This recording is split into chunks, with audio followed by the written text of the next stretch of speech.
Supreme court نے senior justice سے متعلق فیصلہ جاری کر دیا۔ حکومتی درخواست منظور۔ سپریم کورٹ نے نامزد چیف جسٹس قاضی فائز عیسیٰ کے خلاف دوبارہ نظر ثانی واپس لینے کی درخواست منظور کرنے کی بنیاد پر نمٹا دی۔ حکومت نے جسٹس فائز عیسیٰ کے خلاف کیوریٹیو ریویو واپس لینے کی درخواست دی تھی۔ درخواست پر 10 اپریل کو چیف جسٹس عمر عطا بندیال کے چیمبر میں سماعت ہوئی تھی۔ اس سماعت کے دوران درخواست پر فیصلہ محفوظ کیا گیا تھا۔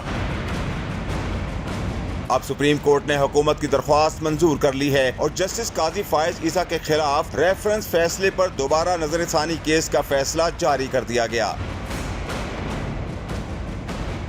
سپریم کورٹ کے 10 رکنی بینچ نے جسٹس قاضی فائز عیسیٰ کے خلاف ریفرنس خارج کر دیا تھا۔ سپریم کورٹ کے 10 رکنی بینچ نے 6-4 کی بنیاد پر ریفرنس خارج کیا تھا۔ تحریک انصاف کی حکومت نے 25 مئی 2021 کو جسٹس قاضی فائز عیسیٰ کے خلاف کیوریٹیو ریویو داخل کی تھی، تاہم رجسٹرار آفس نے اعتراض لگایا تھا کہ قانون میں دوبارہ نظر ثانی کی گنجائش نہیں۔